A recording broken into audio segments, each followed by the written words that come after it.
మన ప్రభువును ప్రియరక్షకుడైన యేసుక్రీస్తు వారి అతి పరిశుద్ధమైన ఉన్నతమైన నామములో ఈ క్రీస్తు పరిచర్య ఛానల్ ద్వారా వాక్యాన్ని వింటున్నటువంటి క్రీస్తు పరిచర్య అనుచరులకును విశ్వాసులకును యావత్ ప్రపంచానికి మన ప్రభు అయిన యేసుక్రీస్తు వారి అతి ఉన్నతమైన నామంలో మీ అందరికీ మా శుభాభివందనాలు తెలియజేసుకుంటున్నాం. ప్రియులారా, ఎందరూ బాగున్నారా?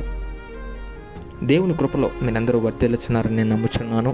ఆయన వాక్యాన్ని నిత్యం ధ్యానిస్తూ విశ్వాస జీవితంలో బలపరుచున్నారని నేను విశ్వసిస్తూ ఉన్నాను. అయితే ఈరోజు ఎటువంటి కష్టతరమైన పరిస్థితుల్లో నుంచి కూడా బయటికి తీసుకురాగలిగింది ఏంటి అన్న దాని గురించి మాట్లాడుకుందాం ప్రియులారా. అయితే ఎప్పుడు ఎల్లప్పుడూ కేవలం దాని ద్వారానే మనం బ్రతుకుచున్నాం. దాని ద్వారానే మనం ఎంత పెద్ద కష్ట నష్ట అపాయాల్లో కూడా అదే మనల్ని విడిపిస్తూ ఉంది, బయటపడేస్తూ ఉంది, రక్షిస్తుంది ప్రియులారా. దీన్ని జ్ఞాపకం చేసుకోండి. అలాగనే మీరు ఇంకోటి జ్ఞాపకం చేసుకోవాలి ప్రియులారా. మీకు ఎటువంటి ప్రార్థన అవసరతలు ఉన్నా మన ఛానల్లో కమెంట్ రూపంలో ఉన్నా తెలియజేయండి. లేదంటే వాట్సాప్ కమ్యూనిటీ నంబర్ మేము మెన్షన్ చేసే ఉన్నాం. దాని నుంచి కూడా మీ ప్రార్థన అవసరాలు తెలియజేయచ్చు. మీరు పెట్టిన ప్రతి ప్రార్థన అవసరతను, ప్రతి ప్రేయర్ రిక్వెస్ట్ను కూడా మేము ప్రభు పాదాల చెంత ఉంచి భారంగా ప్రార్థించి దానికి జవాబులు ఇవ్వడం కూడా జరుగుతుంది ప్రియులారా. మీరు విశ్వసించండి, ప్రభు మీ జీవితాల్లో అద్భుత కార్యం జరిగిస్తాడు. మీ అందరికీ, మీ కుటుంబాలందరికీ ప్రభు తోడేయండును గాక. ఆమెన్. మరి ఈ దిన ధ్యానంలో కనుక మేము వెళ్ళినట్లయితే ఇప్పుడు ఒక 3 అంశాల గురించి నేను మాట్లాడదాం అనుకుంటున్నాను ప్రియులారా. అయితే ఇది ఏంటి అని అంటే దేవుని ప్రేమ. అంటే గతంలో కూడా దీని గురించి మన వీడియో మన ఛానల్లో పోస్ట్ చేస్తున్నాం. ఇది దాని కంటిన్యూషన్ పార్ట్ అనుకోండి, అంటే సెకండ్ పార్ట్ అనుకోండి, రెండో భాగం. అయితే దీంట్లో ఏంది అని అంటే దేవుని ప్రేమ మనలో ఎలా పరిపూర్ణమవుతుందో మనం తెలుసుకుందాం ప్రియులారా. దేవుని ప్రేమ మనలో ఎలా పరిపూర్ణమవుతుందో తెలుసుకుందాం. అయితే ఇది చేస్తేనే, ఈ మంచి పని చేస్తేనే, లేదంటే ఈ యొక్క దేవుని కార్యం చేస్తేనే, దేవుని మాటలను కానివ్వండి, లేదంటే దేవుని వాక్యాన్ని బయటికి బోధిస్తేనే ఇది జరుగుతుంది అని నేను చెప్పను. కానీ మనం ముందు చెప్పుకున్నట్లుగా మనల్ని ఏది రక్షిస్తుంది, ఏది కాపాడుతుంది అని అంటే దేవుని ప్రేమ ప్రియులారా. ఇప్పుడు మనం ఏది వచ్చినా ఎదుర్కొని మనం ముందడుగు వేయగలుగుతున్నామంటే దానికి కారణం ఖచ్చితంగా దేవుని ప్రేమ అని నేను చెప్పగలుగుతాను. ఎందుకు అని అంటే కొన్ని ప్రతికూల పరిస్థితులు అని నేను చెప్పను. ఎందుకంటే ఇప్పుడు ప్రతికూల పరిస్థితులు, కష్టాలు, నష్టాలు అన్నీ ప్రతిసారి నేను వాక్యాన్ని లాగను. కానీ నేను చెప్పేది ఏంటంటే ఆయన ప్రేమ మనలో ఎప్పుడు పరిపూర్ణమవుతుంది, ఏం చేస్తే అంటే మనం కూడా ఏదో ఒకటి చేయాలి. ఇప్పుడు మనం ఏదైనా పని పూర్తి చేయాలని అంటే దాంట్లో దేవునికి ఒక 90% వదిలిపెట్టి, అంటే ఒక 90% దేవునికి వదిలిపెట్టి ఒక 10% పని మనం చేయాలి ఖచ్చితంగా మన జీవితంలో. అలాగన ఆ అండర్స్టాండ్మెంట్, అంటే ఆ ఒక ఒప్పుదల ఉంటేనే మన జీవితం నిండార్లుగా ఆశీర్వదించబడుతుంది. ఇది జ్ఞాపకం ఉంచుకోండి. అయితే ఆ పని ఏంటి, ఆయన ప్రేమ మనలో ఎలా వర్ధిలింపజేస్తాడు, ఆయన ప్రేమ మన హృదయంలో ఉంచుకొని మనం ఇతరులతో ఎలా నడుచుకుంటాం, మన జీవితంలో ఇతరులతో కాకపోయినా మన జీవితంలో అయినా కూడా ఆ ప్రేమను మనం ఎలా పొందుకుంటాం అన్న దాని గురించి ఈరోజు జ్ఞాపకం చేసుకున్నాం ప్రియులారా. ఈరోజు అంశం ఏంటి అని అంటే దేవుని ప్రేమ మనలో ఎలా పరిపూర్ణమవుతుంది. ఓకేనా? వాక్యంలో ముందుకెళ్ళినట్లయితే యోహాను రాసిన మొదటి పత్రిక 2వ అధ్యాయము 5వ వచనం గనక మనం చూసుకున్నట్లయితే, ఆయన వాక్యము ఎవడు గైకొన్నో వానిలో దేవుని ప్రేమ నిజముగా పరిపూర్ణమాయను. ఆయన యందు నిలిచియున్న వాడునని చెప్పుకొనివాడు ఆయన ఎలాగూ నడుచుకొనెనో అలాగే తానును నడుచుకొన బద్ధుడనై ఉన్నాడు. ఆమెన్. ఈ వాక్యాన్ని జ్ఞాపకం ఉంచుకునే దానికి ప్రయత్నం చేయండి పిల్లలారా. ఎందుకు అంటే ధర్మశాస్త్రం ఏం బోధిస్తుందంటే దేవుని ప్రేమ మనలో ఎప్పుడు పరిపూర్ణమవుతుందంటే ఆయన మనకు అందజేసిన ఈ ధర్మశాస్త్రంలో ఉన్న కొన్ని శక్తివంతమైన మాటలని మనం ఎప్పుడైతే మన జీవితాల్లో చేసుకునేందుకు ఇష్టపడి మనల్ని ఆ వాక్యాన్ని మనం అంగీకరించి నిజరక్షకుడు యేసుక్రీస్తు ప్రభువారే అని నమ్మి మనం ముందుకు వెళ్తామో అప్పుడు ఆయన ప్రేమ మన జీవితంలో పరిపూర్ణమవుతుంది ప్రియులారా. ఎలాగూ అంటే ఇప్పుడు అంటే మన భాషలో చెప్పాలనంటే మనం అనేక సందర్భాల్లో దేవుని చెయ్యి విడిచిపెడుతూ ఉంటాం ప్రియులారా. అనేక సందర్భాల్లో మనం దేవుని చెయ్యి విడిచిపెడుతూ ఉంటాం. అది ఏదైనా కావచ్చు. అంటే ఇప్పుడు మనం దేవునికి ఏదైనా ప్రార్థన చేశామంటే అది మన జీవితంలో ఆ ప్రార్థన ఏదన్నా అవసరం కోసమే చేస్తాం. అంటే మ్యాక్సిమం నంబర్స్ అంటే ఎక్కువ మంది జనాలు ఏం చేస్తారనంటే అంటే క్రైస్తవుల గురించి నేను చెప్పేది, ప్రార్థన అని అంటే దేవునికి అవసరం కొరకు చేస్తాం మనం. అంటే ప్రార్థన అంటే అసలు విషయం ఏంటంటే దేవునికి దగ్గరగా ఉండడానికి, దేవునికి సంబంధం కలిగి జీవించడానికి దేవునికి మనకు ఒక అండర్స్టాండింగ్ ఉంటుంది. అంటే దేవునికి మనకు ఒక దారి ఉంటుంది. అంటే ఆ దారిలోంచి మనం నడుచుకుంటూ వెళ్ళి దేవునితో మాట్లాడేసి నడుచుకుంటూ వచ్చేయచ్చు. అది ప్రార్థన అంటే మామూలుగా, అంటే మన భాషలో చెప్పాలంటే. అయితే చాలామంది ఏమనుకుంటారంటే అవసరతల కోసమే ప్రార్థన అని అనుకుంటూ ఉంటారు. అది తప్పు. నన్ను అడిగితే అది తప్పు. ఎందుకంటే దీని కొరకే కాకుండా దీని కొరకు కూడా, అంటే దేవుని ప్రేమను పొందుకోవడానికి కొరకు కూడా, అంటే దేవుని ప్రేమను ఏ విధంగా పొందుకుంటామంటే ఆయనతో సంబంధం కలిగి జీవించినప్పుడు, ఆయనతో కలిసి మనం నడిచినప్పుడు, జీవించినప్పుడు మనం ఆయన ప్రేమను పొందుకుంటాం. ఆయన మనకిచ్చిన వాక్యాన్ని మనం మన జీవితాల్లో నెరవేర్చుకోవాలి అని ఆశపడినప్పుడు ఆయన మనకు సహాయం చేసే దేవుడిగా ఉన్నాడు ప్రియులారా. అయితే నేనేం చెప్తున్నానంటే ప్రార్థన మనం ఎప్పుడైతే ఒక అవసరం కోసం చేస్తామో ఆ అవసరం మన జీవితాల్లో తీరలేదనన్నా, లేదంటే ఆ పని మన జీవితాల్లో జరగలేదనన్నా, ఆ వ్యక్తి, అంటే మనం ఎవరి కోసం అయితే ప్రార్థన చేస్తున్నామో ఆ వ్యక్తి కావాలని, ఆ వ్యక్తి మనకు దొరక్కపోయినా, లేదంటే ఉన్న వ్యక్తులు దూరం అయిపోయినా కూడా, లేదంటే మన ఆస్తిపాస్తుల పని ఏదైనా కావచ్చు, అంటే మన జీవితంలో ఆయనతో నడుస్తున్న సమయంలో పాజిటివ్గా ఏదైనా జరిగితే ఓకే, కానీ నెగిటివ్గా ఏదైనా జరిగింది, అంటే చెడ్డగా ఏదైనా జరిగిందని అంటే మన మనసులో ఒక సందేహం వస్తుంది. ఆ సందేహం ఎటువంటిదంటే మంచిదా చెడ్డదా అంటే కొంతమందికి మంచి సందేహం రావచ్చు.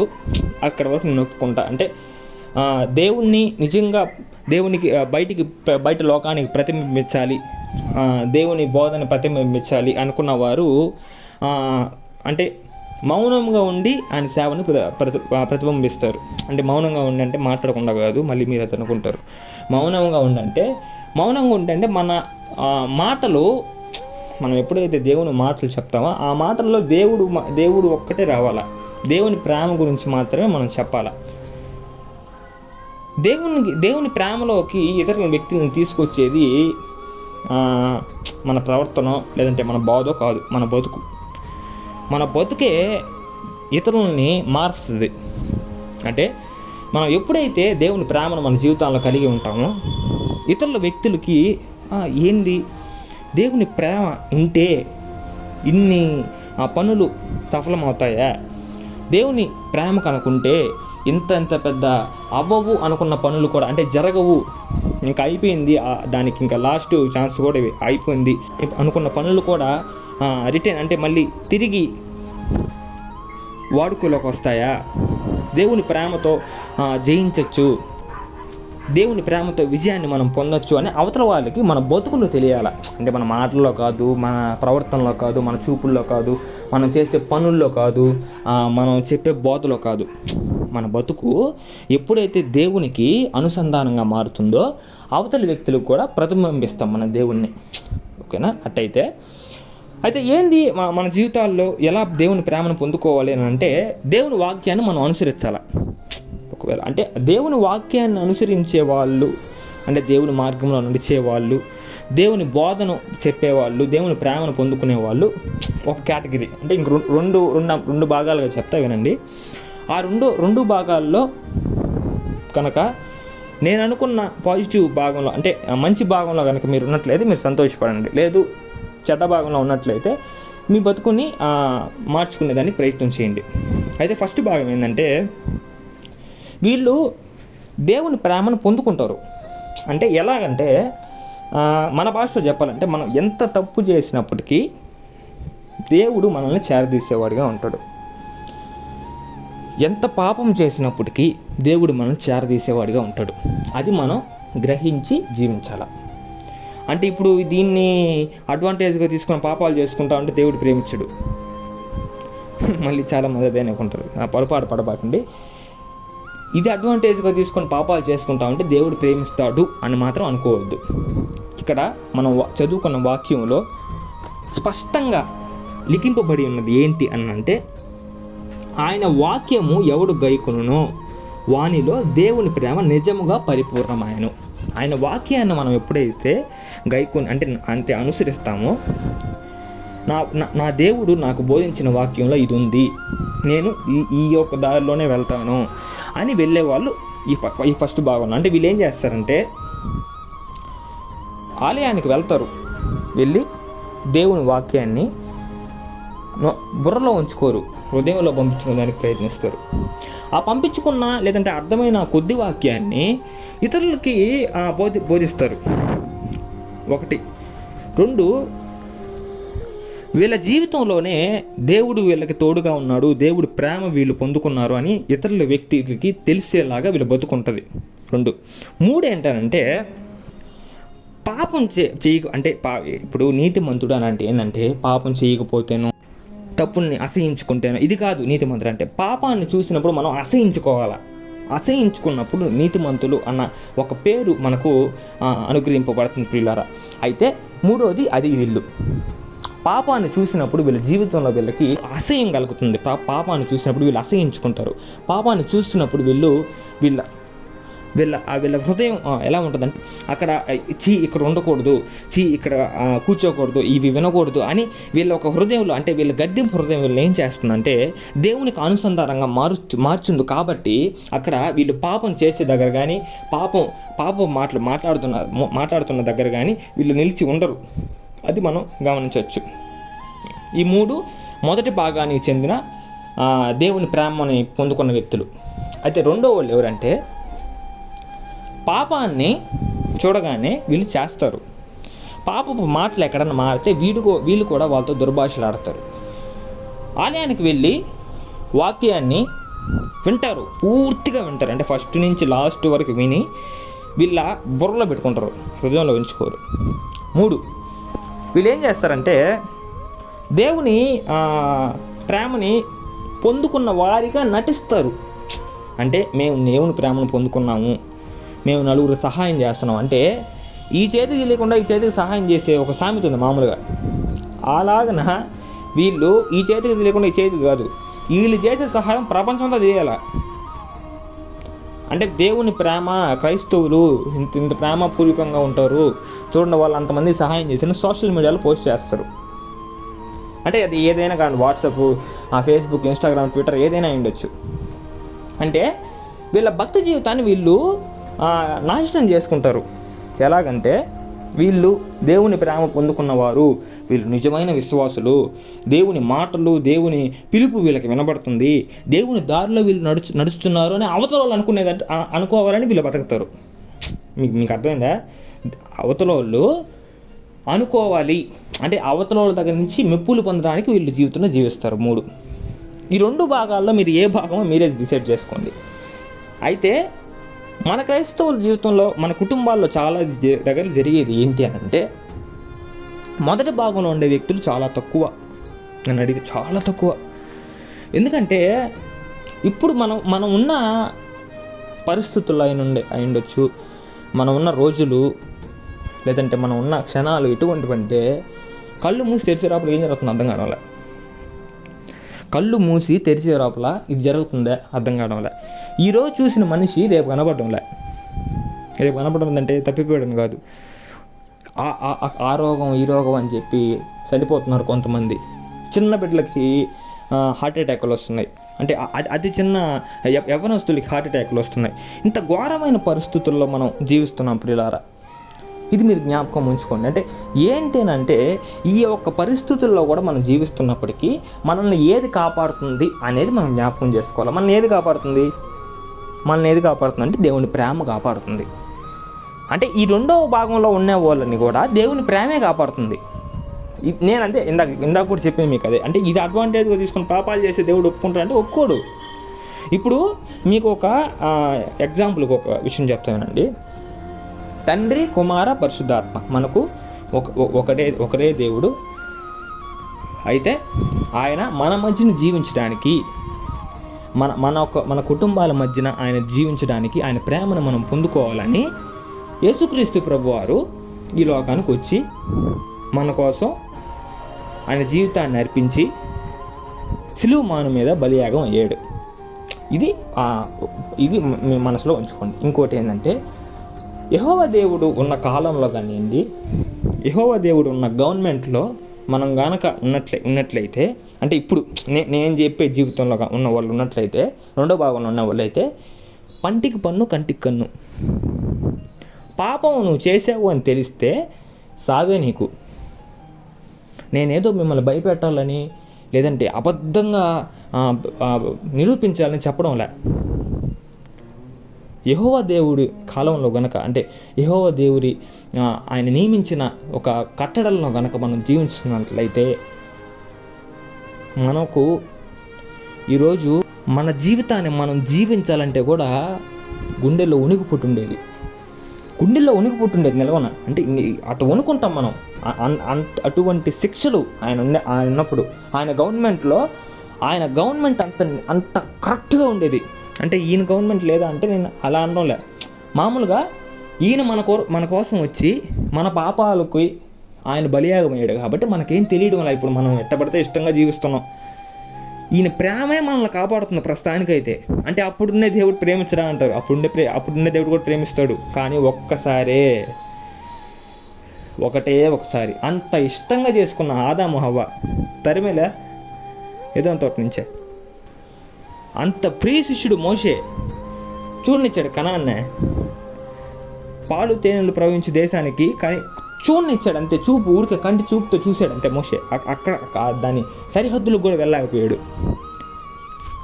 కానీ అదృష్టవశాత్తు విశ్వాసుల పట్టీలో ఇప్పటికీ కొంతమంది పేర్లు ఆయన కొట్టివేయబడకుండా రాసి ఉన్నాడు.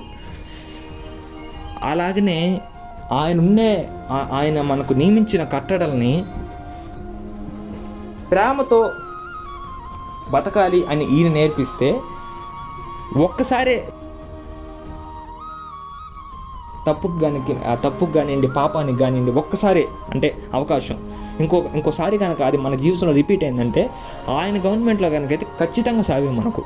మనమని ఎందుకు చెప్తున్నా మామూలుగా మీరు కానివ్వండి, నేను కానివ్వండి, ఎవరన్నా కానివ్వండి, ఇప్పుడు మనం జీవిస్తున్న పరిస్థితులు ఎట్టున్నాయనంటే, ముళ్ళ కంపల్లో నడుస్తున్నాం మనం. పాపపు జీవితాలు నడుస్తున్నాం. పాపపు మాట్లాడే దగ్గర నివసిస్తున్నాం. అంటే ఇప్పుడు మీ మనసులో ఏదన్నా అనుకోవచ్చు, ఇప్పుడు మా ఇంటి పక్కన ఎవరు బూతు మాట్లాడు. నేను చెప్పేది మాటలు కాదు, చెప్పేది ఏంటి అని అంటే, అటువంటి లోకంలో మనం బతుకుచూ ఉన్నామని చెప్తున్నాను నేను. అందరూ ఆయన ప్రియబిడ్డలే, నేనేం కాదన్నాను. అందరూ విశ్వాసులు, నేను వాళ్ళనేమన్నాను. నేనేం చెప్తానంటే, ఆయన ప్రేమని మనం ఎరగడంలే. ఆయన మన కోసం ఎందుకు వచ్చాడు, మనం ఇంత పాపాలు చేస్తున్నప్పటికీ ఆయన మన కోసం ఎందుకు సిలువలో బలియాగమయ్యాడు అన్న ఒక విషయాన్ని మనం గ్రహించకుండా మన జీవితంలో ఈరోజు నడుస్తున్నాం. మనం ఇన్ని శిక్షలు మన జీవితంలో మనకు ఎందుకు అనుగ్రహింపబడ్డాయి అని అంటే, ఇన్ని కష్టాలు మన జీవితంలో ఎందుకు ఆహ్వానింపబడ్డాయి అని అంటే, ఈరోజు ఎందుకు మన కుటుంబాల్లో అపవాది వచ్చి నాట్యం చేస్తున్నాడు అంటే దానికి కారణం ఏంటో తెలుసా? దేవుని ప్రేమను మనం ఎరగకపోవడం, ఆయన చేసిన త్యాగాన్ని మన హృదయంలో ఉంచుకోకపోవడం. ఇంతటి ప్రేమ స్వరూపైన దేవుణ్ణి మన హృదయాల్లో ఉంచుకొని ఆయన చెప్పిన మార్గంలో ఆయన మనకిచ్చిన వాక్యాన్ని గైకొని నడవమంటే మనం ఏం చేస్తామంటే అది చేయం. మనకు లోకంలో ఉండే వాటితో పని. లోకంలో యాక్టర్స్ ఏం చేస్తున్నారు, లోకంలో పొలిటీషియన్స్ ఏం చేస్తున్నారు, లోకంలో వాళ్ళు ఏం చేస్తున్నారు, వీళ్ళు ఏం చేస్తున్నారు, స్క్రాప్ కావాలి మనకు. అంటే చెత్తతో నిండిన జీవితం జీవించాలని మనం ఆశపడుతూ ఉన్నాం. ఇప్పుడు ఇంకోటి చెప్తానండి, మొన్నే ఎవరో దైవజనుడు చెప్తుంటే విన్నాను. అంటే ఎలాగనంటే, దేవుడు నరకాన్ని మనుషుల కోసం, తన ప్రియ బిడ్డల కోసం ఆయన సృష్టించాల. దేవుడు నరకాన్ని ఎవరి కోసం సృష్టించాడు అంటే, అపవాది వారి సమూహం కొరకు సృష్టించాడు. అయితే మనం ఏం చేస్తున్నామంటే, ఆయన పక్కన దోసేసి వాడి తోక పట్టుకొని పోతున్నాం. మనం ఆయన ప్రేమను ఎరగకుండా ఇంత ప్రేమ స్వరూపమైన యేసు ఎందుకు నరకాన్ని చేశాడు అని అంటే, ఇంత ప్రేమ స్వరూపమైన దేవుడు నరకాన్ని ఎందుకు చేశాడు? నీ కోసం చేశాడు. నీకు చెప్పాడు అదే నేను చేశాను నేనే చెప్పలా, నీ కోసం అసలు చేయలే. ఆ బిడ్డల కొరకు ఏ రోజు మన ఆయన బిడ్డల కొరకు ఏ రోజు ఆయన చేసేవాడు కాదు. అపవాది వాడి సమూహం కొరకు సృష్టించిన దాంట్లో వాడి తోక పట్టుకొని వాడి కార్యాలు మనం చేస్తూ మనం వెళ్తూ ఉన్నాం. గ్రహిద్దాం ప్రియులారా, నిజం అనేది గ్రహించడానికి ప్రయత్నం చేద్దాం. ఈరోజు మనం జీవించే జీవితాలు ఎట్టున్నాయి? మనం మొదటి భాగమైన ప్రేమలో బతుకుచున్నామా? రెండవ భాగమైన ప్రేమ మనం పొంది ఉన్నాం అనే భ్రమలో బతుకుచున్నామా? ఒకసారి మనం ఆత్మ పరిశీలన చేసుకున్నాం. ఒకవేళ మనం రెండవ భాగంలో ఉన్నట్లయితే మీ యొక్క హృదయాన్ని శుద్ధి చేసుకునే దానికి ప్రయత్నం చేయండి. మన పాపపు జీవితాన్ని ఇప్పటికైనా విడిచిపెట్టి దేవుని కొరకు పనిచేసేదానికి ప్రయత్నం చేయండి. ఆయన బోధని, నిజమైన బోధని, ఆయన ప్రేమలో మనం ఎలాగూ మనం అనుభూతి చెందుతున్నామో దాన్నే నిజమైన బోధగా మనం బయటికి బోధించేదానికి ప్రయత్నం చేద్దాం ప్రియులారా. అబద్ధ బోధకులు జీవిస్తున్న ఈ యొక్క ప్రపంచంలో ఏది నిజం ఏది అబద్ధం మనం తెలుసుకోవాలి అని అంటే దేవుని యొక్క సహాయం మనకు తప్పకుండా కావాలా. దేవుని సహాయం, ప్రేమ, ఆయన సానుకూలత మనం లేకుండా మన జీవితంలో మనం ఏది సాధించలేం. ఇది మీ యొక్క హృదయాల్లో ఉంచుకోవడానికి ప్రయత్నం చేయండి. ఎందుకంటే రానున్న దినాల్లో మనకు ఈ ధర్మశాస్త్రం అన్నది కూడా దొరుకుతుందో లేదో కూడా తెలియదు ప్రియులారా. మొదటి భాగంలో ఉండేందుకు ప్రయత్నం చేద్దాం, రెండో భాగంలో ఉండొద్దు. ఆయన ప్రేమకు దూరం అవ్వద్దు. నేను ఎందుకు ఈ మాటలు చెప్తూ ఉన్నానంటే,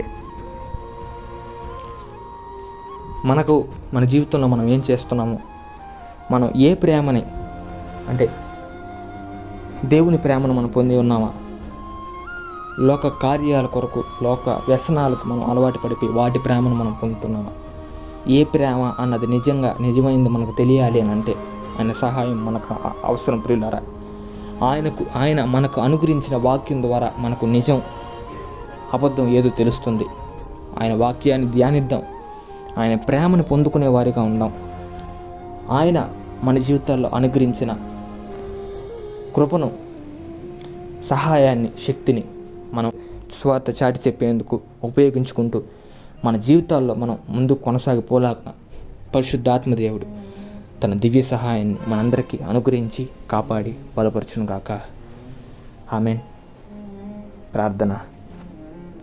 ప్రేమగల మహిమగల మా దేవుడా, మా రక్షక, ఈ తరముల వరకు మీరును కనికరమును చూపించే దేవుడా, అత్యున్నతుడా, ఉన్నతుడా, ఉన్నవాణ్ణో అనవాడవని దేవా, నీకే వందనాలు, స్తుతులు ఆచరించుకుంటున్నాం నా తండ్రి.